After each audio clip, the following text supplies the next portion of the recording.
Well, thank you for joining us this afternoon, and we're here to provide an update on the shooting of 2 officers at the conclusion of Monday's 4th of July festivities on the Benjamin Franklin Parkway. We know that everyone has a lot of questions about what happened, and I want to be clear that today we won't have all the answers, but we're looking into every possible scenario and investigating all leads we're getting to help piece together exactly what happened. As I've said before, this is truly a horrific event for our city. First off, I want to just reiterate that I'm so thankful that the 2 officers were not severely injured. I'd like to thank the Philadelphia Police Department, the Office of Emergency Management, and other public safety partners for their rapid response to ensure the safety of all event guests and that the parkway was evacuated and cleared quickly so that everybody got home safely.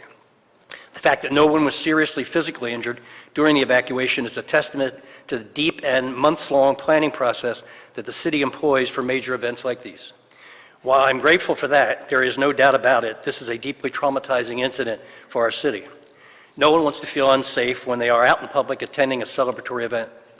I was down on the Parkway, as I am every year, and witnessed families enjoying what was supposed to be a great family event. It had a great vibe, and it was a great day, and the weather was perfect. Unfortunately, as we've seen across the nation and here in Philadelphia, gun violence is all too prevalent in our communities.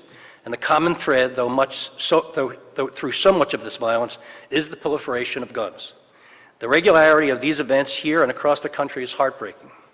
This incident, combined with the absolutely devastating news out of Highland Park, Illinois, earlier in the day, has left us all shaken and looking for answers. The untold impact it has on each of us, including Philadelphia youth and families, so many of whom attended these celebratory July 4th events, cannot be ignored. For those that may be coping with trauma from this incident, please know that supports are available to you and your families through the city's Department of Behavioral Health and Intellectual Disability Services.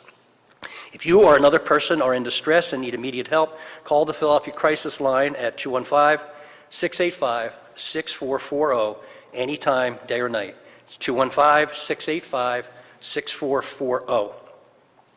For mental health services, you can call 888-545-2600 to be connected to support. That's 888-545-2600. It is perfectly understandable to not be okay. If you think you need some support, please reach out and you will receive it. Now, as I said yesterday, I want to address the comments I made at the first press briefing at Jefferson Hospital. It was very late and I was overcome with emotion and frustration after such a beautiful day. I'm incredibly grateful to be mayor of the great city and for the people who elected me to lead. What I was getting at was the collective weight of the issues in our city and nation that have wrought collective trauma. There has been so much tragedy in this country of late, and many of us are dealing with the trauma and our feelings of frustration, anger, and deep sadness about the issues plaguing our society. I ran for mayor with the goal of helping every Philadelphian reach their potential. As mayor, I feel personally responsible for the well-being of every Philadelphian, and it's a weight I carry with me every day, every waking moment. And I know that far too many residents worry daily about their safety and their loved ones also. Our residents deserve to feel safe in their city, and our traditions cannot and will not be ruined by the scourge of gun violence.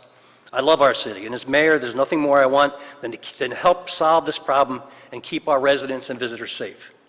Now, for more updates on the investigation, I'm going to turn it over to Deputy Police Commissioner Joel Dales and Chief Inspector Frank Venor.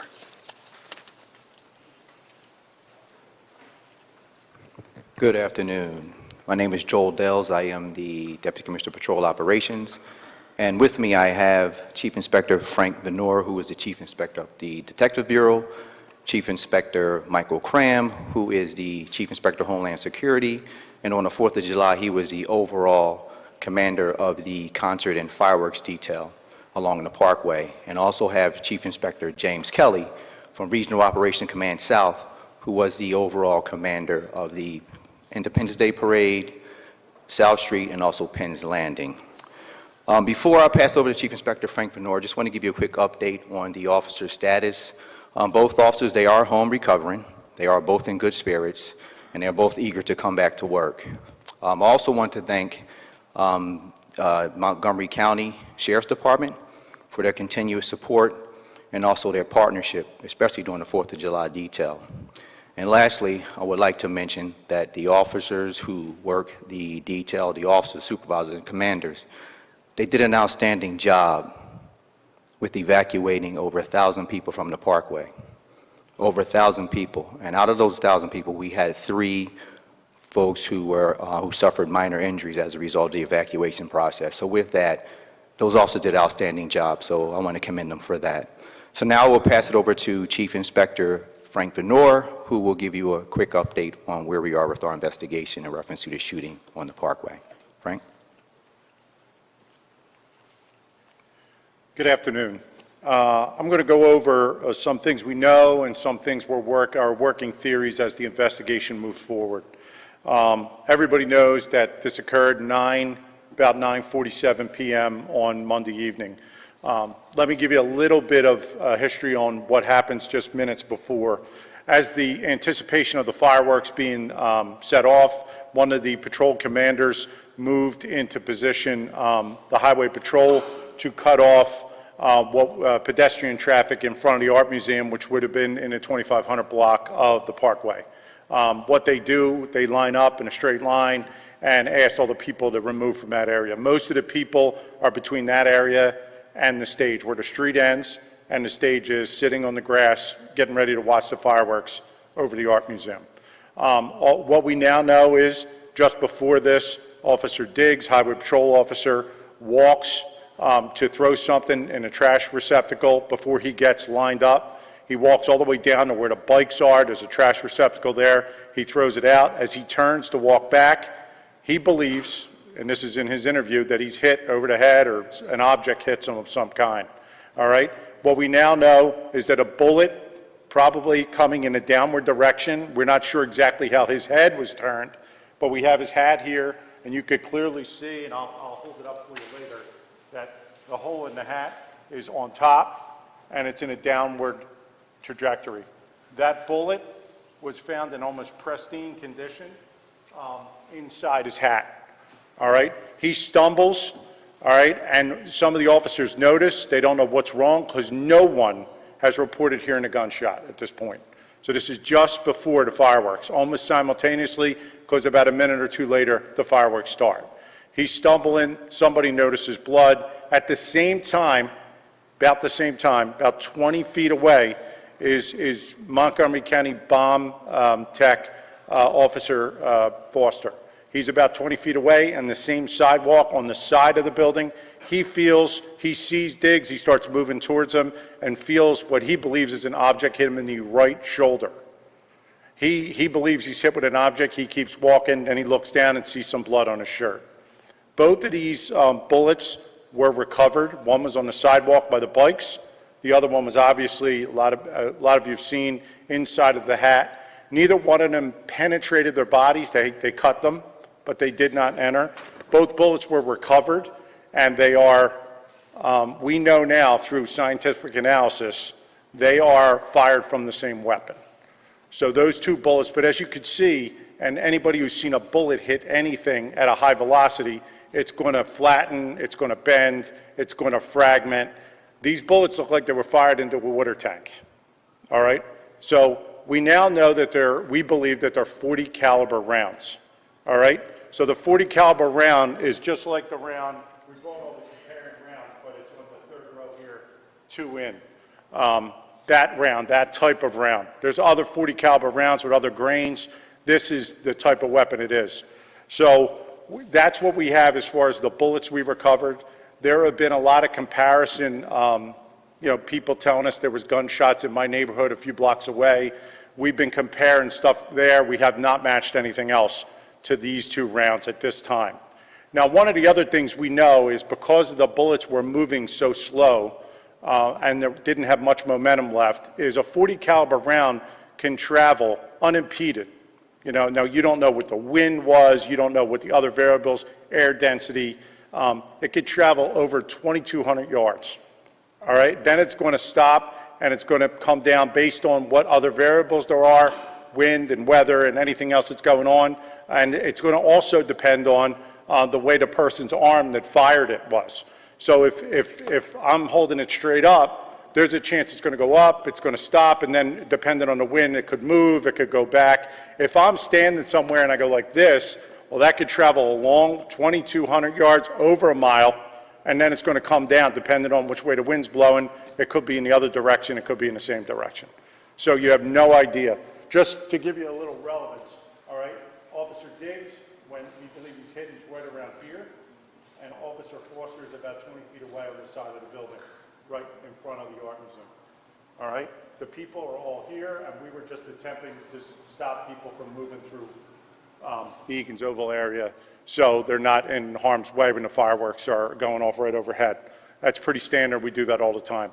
So there's a lot of theories. We believe now, based on no one hearing a gunshot and based on the way this bullet came down, is they were quite a distance away and not on the footprint. I mean, they could have been anywhere behind the Art Museum, in the south end of the Art Museum. I mean, some of the detectives said to me they could have been on the expressway or beyond. I have no idea. I mean, this is why we're asking people, anybody that was video and attempting to video the fireworks, if you have video, send it to us. We'll analyze it. If it's not relevant, we won't use it, but we'd love to see it. So contact the Homicide Division, send it to our DIVIC so we could take a look at the video, especially if you have video around the time right around the fireworks start. We've done an extensive search with canine dogs, metal detectors, grid searches with officers. We have found no other ballistics. That doesn't mean that these were the only 2 shots fired, but if they just landed softly and went into the grass, we could never find them. So we're looking now to back up our theory by finding some video in those other areas. We just haven't been successful at that yet. All right, and that's really all I have to this. I'll wait if there's any questions. I don't show anybody else's next. Questions? I'm sorry. Okay. Yep. Perhaps you speak of the frustration of other mayors in other cities. So I'm just wondering, why do you regret saying it if that's how you feel? Well, Matt, first of all, I'm a human being. I get frustrated. As I said in my remarks, I take this job personally. Every homicide, every shooting is a little piece of me torn away. I just left the bedside of Officer Diggs. Thankfully, it was interesting because he was standing there in a hospital gown with his highway boots on. So it was like an interesting look, and a big bandage on his head. I could clearly see he was okay. Met his wife, his mother, his grandmother, hugged all them, and just went outside, and I was a little raw emotion. We had a beautiful day that day. The weather was perfect, the vibe was perfect, and because of a gun, that all shattered. And I expressed what I was feeling at the moment. Next day I got up, put my feet on the floor, got dressed, came to work, and here we are. But Mayor, what is the more accurate statement? What? I mean, you say now you love the city and you're I do sorry love the about city. it. I've lived in my But whole life. why isn't what you said Monday night also accurate, that you want out of here? I don't want out of here. I'm not You resigning. said you wanted out of here. It was the frustration of the moment, Jeff. I'm not a robot. I'm a human being. So that's not an accurate statement. It's not an accurate statement until I actually retire in January of 2024. What would prompt you to say it then? Frustration. Frustration over the fact that we are expected to solve a problem where all the tools to solve the problem have been systematically taken away by the legislature. And that's a frustration for me that we can't even pass our own legislation outlawing straw purchases. And despite what the progress that Congress has made, it's really not affecting us because it doesn't deal with semi-automatic handguns or ages to where you can't buy a gun at a certain age. So I expressed, again, I'll answer this one more time. I was frustrated, I was angry, and it was a long day, and I expressed that, and I'm here to be mayor to January 2020. Mayor, it sounded defeatist, like I give up. It's not, we don't give up. I came to work, we come to work every day. We work all day. But that night it sounded defeatist. That night, I was frustrated, Jeff. I'll say it again, frustrated. Can I ask about the actual investigation? Is it fair to say there was no shooting at the Parkway? Is it a fair, accurate statement? I believe, and we believe, the investigators believe that if someone in that crowd, beyond that crowd, heard a gunshot, there would have been pandemonium, there would have been crowd reaction, as we see in many of our videos. And the officers that are standing there are some of our most experienced and trained officers. None of them heard a gunshot. We have no video evidence that there's muzzle flash or anything from that area. Chief Inspector Benur, if there was no gunshot heard, why did everybody start running? What was the message coming from the officers if there was no gunshot heard, and why did that pandemonium take place? Well, I believe they went over radio, they knew both of them were bleeding, and they wanted to rush them to the hospital. That was the urgency there. I don't know, I can't answer for why anybody else did it. I think people reacted off other people's reaction. And then there's another question because This was, can you be more specific? Do you think this was celebratory gunfire or these officers targeted? Do you have any sense of why somebody would have been shooting in that area? I would be speculating, but like I explained, if you're over a mile away and they're aiming for the officers, that would be almost impossible, okay, because they shot it into the air and it's falling down in the wind. It doesn't work that way. I mean, I fire a gun, it's hard enough to hit a target when I was trained to do it. So you're going to fire over a mile and have it come down in an area to hit 2 police officers. That would be hard. But right now, that's based on the evidence and the interviews we have. We have nothing else to support that they were targeted. I mean, right now, we'd need to know, I mean, you see where it went into his hat? Problem is, I don't know, and he probably couldn't tell us to the best of his recollection if he turned his head, if he put his head down, if he had his head back when he was walking back from the... So I'd have to know exactly where his head was and exactly how the wind was blowing, because this was probably just in a tumble coming back down to earth. For a .40 caliber, and this is... Sure, this is based on the science. We know if you fired one up unimpeded, it could travel about 2,200 yards, which is over a mile. Now, anything gets in its way, a gust of wind, something knocks it down, that could change. Something carries it a little further, that could change. When you're asking for video, can you expand on what you're actually looking for? Are you looking for people firing off someone on the expressway that may have been caught in the street? What are you envisioning? So, listen, the video that they send would have to be around from 9:40 on, and it could not be relevant to them. It could be way away from the Parkway, but it could have some meaning once we get more information. So any video we collect, and you've seen we did this with South Street, once we collect it and we start piecing it together, we could see what we see and we could put it with other video. It kind of gives us a progression of what's going on. So if somebody has cell phone video that they were using, we urge them, send it to us, even if it's just of the sky. Sure. Away from the Parkway, even if it's further back, south of it, west of it, whatever it would be. On the police radio that night, there's a description about a car going somewhere on 76, and I believe that was kind of, that isn't... Yeah. In the chaos, there were 911 calls.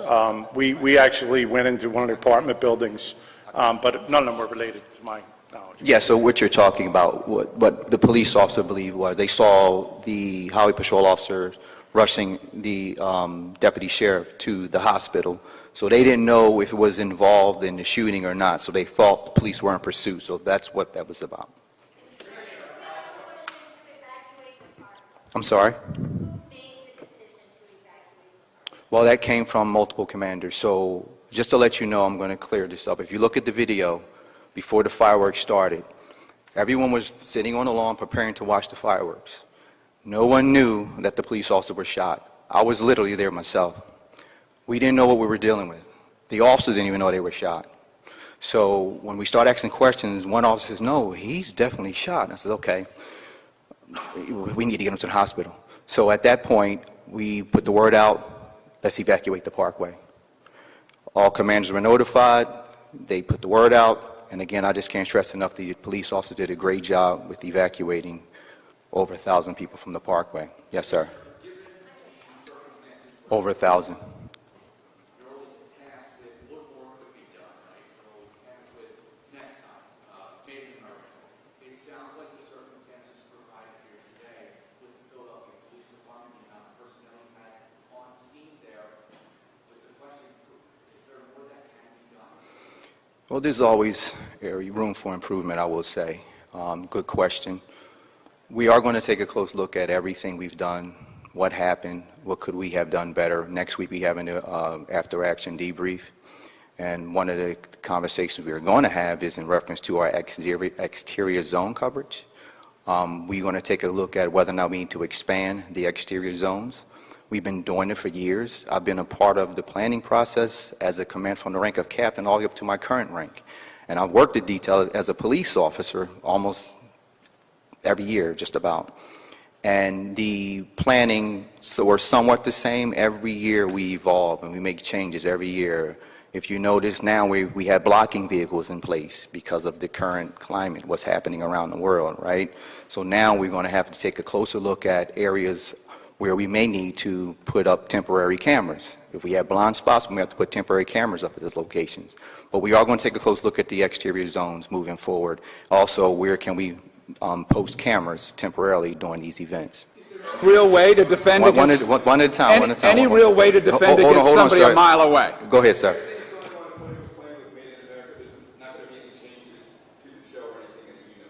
Well, I'll tell you on our end, again, we're going to reassess the current plans that we had in place for the past few years while policing the Made in America event.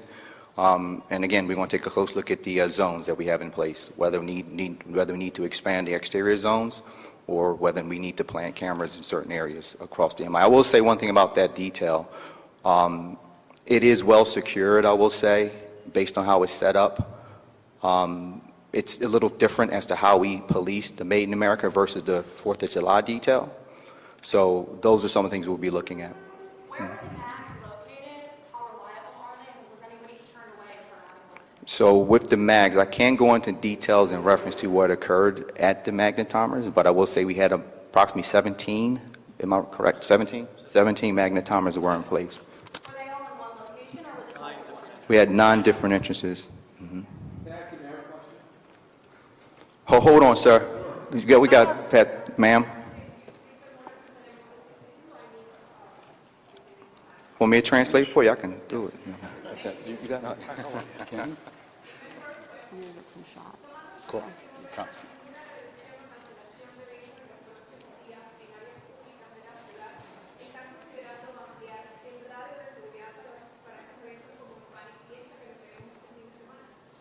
Given that there's not going to be a reduction on events planned for the city, are you planning to increase the security perimeter for events such as Hispanic Fiesta taking place on the weekend? Yes, every major event that we have moving forward throughout the city, we're going to reassess everything we have in place and make necessary changes. Efectivamente, cada evento que se está planificando en la ciudad va a ser evaluado para evaluar y ver si se hacen cambios a la seguridad.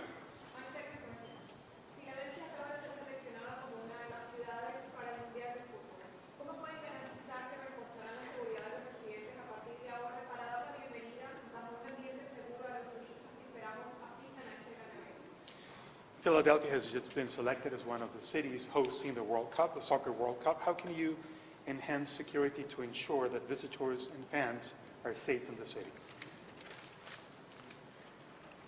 Well, the good part is we're going to have multiple partners assisting us with the security planning. The planning has started as far as the meeting-wise. I'm sure by next month, I believe, we may have our first meeting. And those are some of the things we will be talking about. But we will have a lot of help as far as coverage-wise from federal, state, and also our local law enforcement agencies. Efectivamente, nosotros estamos haciendo planes de seguridad que vamos a incorporar. Empezando el próximo lunes tenemos una reunión para tratar de discutir cómo podemos obtener ayuda y vamos a tener cobertura con ayuda federal, estatal y posiblemente local. Gracias.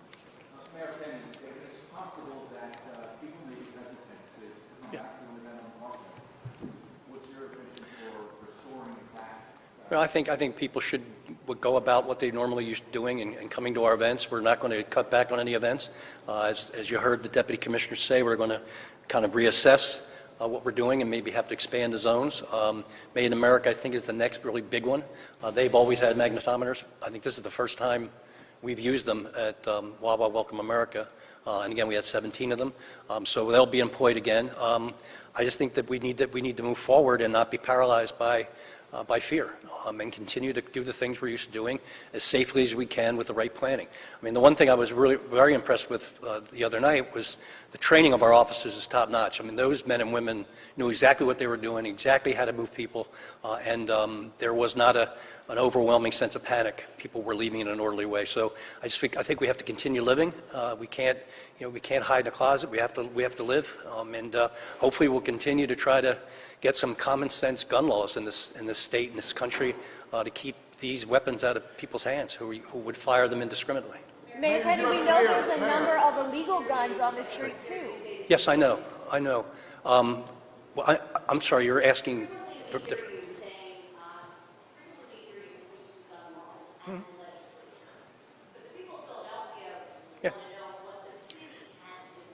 Taking 6,000 plus guns off the street, making sure that we do a thorough job in investigating the crimes, so people who are doing these crimes and killing people go away, and also prosecuting shooting, having intelligence that we can get ahead of what's happening out there, what beefs are brewing, what arguments are brewing, who might have a gun, who might use it, who might be a person that's vulnerable to being shot. Those things we do every day. But it doesn't mean we have to give up on trying to get some kind of sensible gun legislation.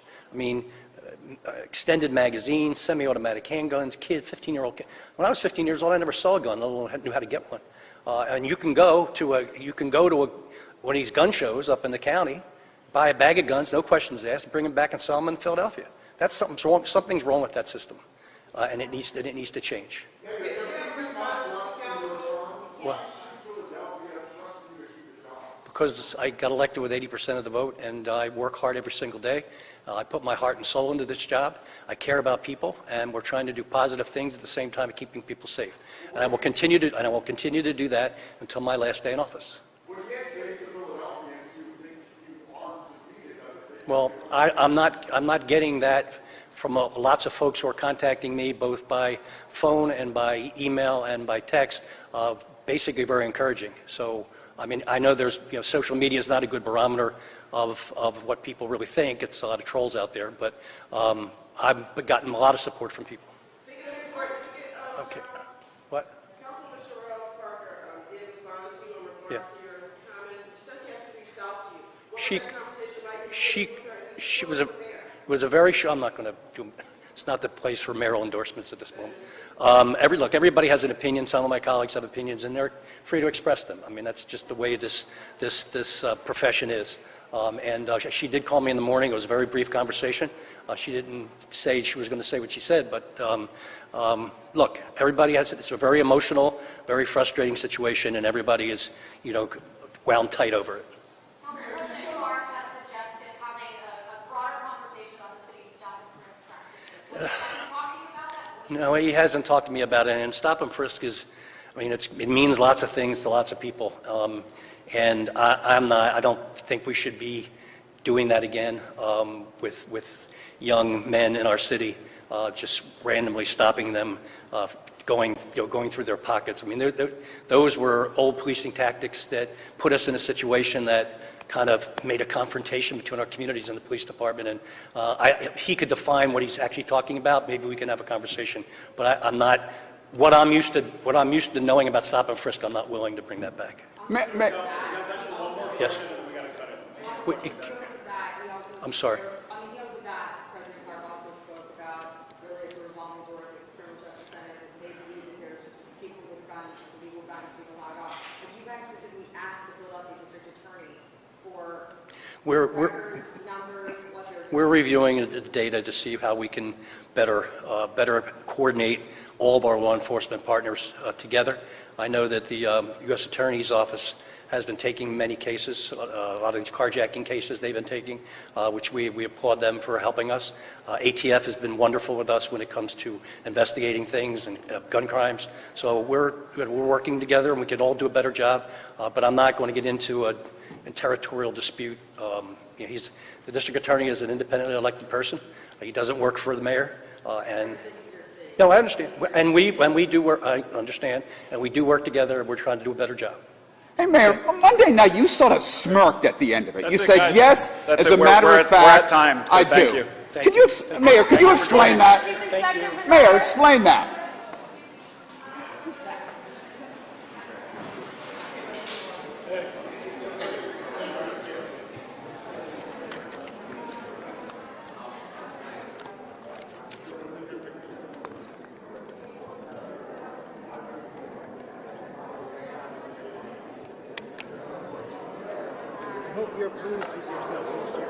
I am, reasonably.